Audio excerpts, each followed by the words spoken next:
Yeah, because I think if I could be wrong, but if my memory is correct, I heard that David Von Erich,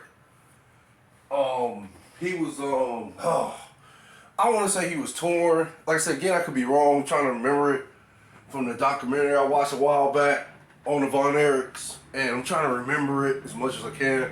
But I think he was on tour in Japan. He was touring, for the wrestling event. I forgot the name of the wrestling event or whatever, but he was touring, and from my understanding, from what I can remember, he, went to have dinner at this particular restaurant in Japan, and I believe he had ate raw sushi or something like that, and I think the sushi, it just, his body, his body had a bad reaction to it. But at the time, he didn't know it was that serious. He treated it as it was just a stomach ache. So he goes to bed that night, and of course they found him the next morning, and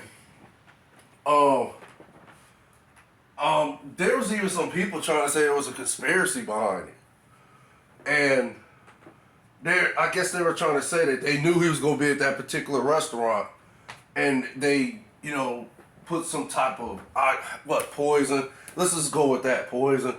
And of course, he has a stomach ache. Then he goes to sleep that night, and then someone found him that morning. So I guess they was trying to say that's what the conspiracy consists of. But yeah, again, if you ask me, if you want to say as far as in, people having a hard time dealing with David Von Erich's death, people having a hard time processing it, mourning, having a hard time mourning, and, asking questions, how did this happen? Where did this happen? Why did this happen? And, there's a lot of people who felt they didn't get the answers they was looking for at the time. But yeah, if you want to say a bigger impact in that aspect, then yeah, I would say David Von Erich. But on a more of a business aspect, bigger impact, yeah, I gotta go with Magnum TA, because Magnum TA at that time, he was, branded as the next guy, like the next guy to carry the company. Like, he was branded as the next, NBA world champion. And I'm sorry, did I say that? No, NWA world champion. And they were like grooming him. They were grooming this guy.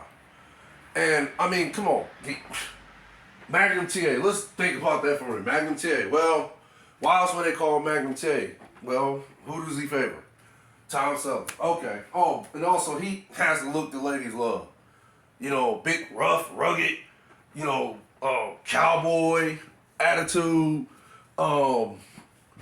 Women love the mustache at that time. The long, like, blondish looking hair. And he was, guy was in shape. He was in shape. And, he could talk on the mic. Of course, we all know that back then, and I still like to think it's still relevant to this day, that if you don't have no mic skills, you only gonna go so far in wrestling, in the wrestling business. So Magnum TA had the mic skills. So he basically had it all. He had it all to be the next guy to carry the company, next guy to be NWA World Champion. So they was grooming him for that. And then Magnum TA has that horrific car accident. And I think he was paralyzed. I know that the car, the accident was so bad, they had to pry him from the car.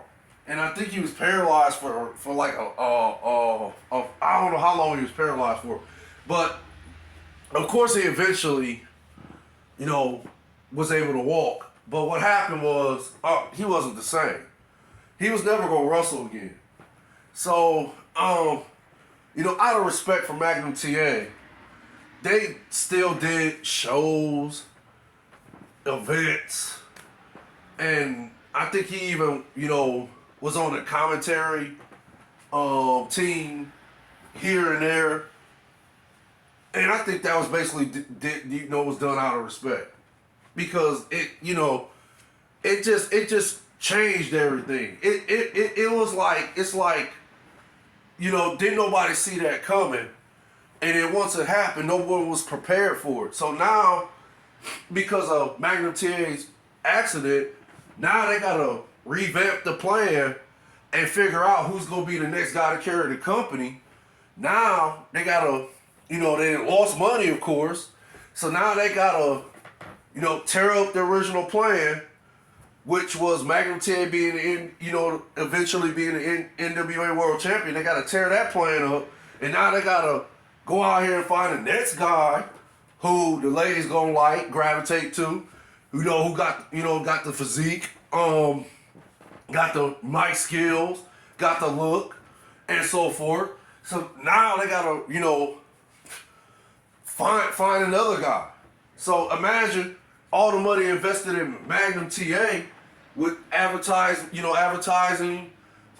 on, him on countless wrestling shows, wrestling events, him, going, doing, signing autographs and this and that, traveling expenses and everything.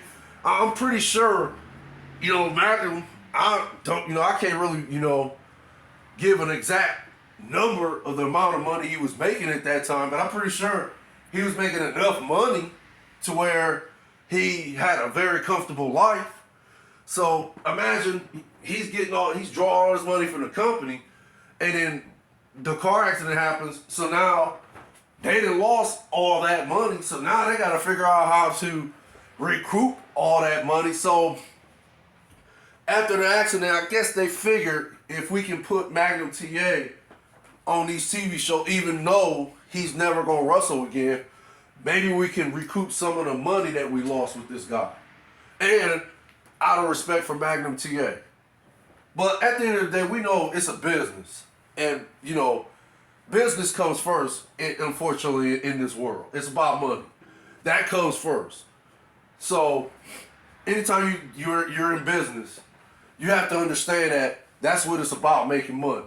And that's always going to be the bottom line, making money. So, but I still think they did, these things for Magnum TA out of respect because of what he did for the company, what he was going to potentially do for the company. So I think they had him on these TV shows and events, had him, running around with Dusty Rhodes, and, Dusty pretty much carrying him. He would get on the mic here and there, but it just wasn't, it wasn't the same. It wasn't the same. So I guess they tried to, out of respect, again, for Magnum TA and try to draw as much money as they could. And then, that eventually faded out. So, again, it's about, like I said, on a business aspect, I would go with Magnum TA. Because, again, it's just like, didn't nobody see the accident coming. And it was like a catastrophic effect as far as in, the money they could have generated with Magnum TA being the NWA World Champion and so forth. So for me, bigger impact, and that's really a tough question. I agree with Jim Cornette. That's a very tough question. But again, for me, I have to agree with Jim Cornette and say Magnum TA only because of the business aspect. But don't get it twisted. David Von Erich was a phenomenal athlete too. He was a phenomenal wrestler, a phenomenal, ideal type to be the next NWA World Champion. And I think he was before Magnum. But David Von Erich, he had, the charisma and all that stuff too. So, I mean, these are two of the greatest wrestlers, entertainers of the wrestling business, period. Till this day, they're still relevant because of the impact they both had on wrestling at that time. And until this day, the impact they're having. I think they're even doing I want to say a dang Von Erich movie. I don't know when it's coming out, but I think it's coming out either this year, later this year, or sometime next year. And what's that guy's name? Zac Efron. I think he's gonna play Kevin Von Erich. I believe that's who he's gonna play, Kevin Von Erich. I don't know who's playing Carrie, David, and the rest of the Von Erich family. I don't know who's playing those characters, but I know Zac Efron is playing Kevin Von Erich in this up and coming Von Erich movie. I think it's called The Claw. Could be wrong, but I think it's gonna be titled The Claw. But yeah, for me, both of them phenomenal wrestlers, phenomenal athletes, and the impact they had on wrestling then and until this day, it was just relevant. It was relevant on all levels,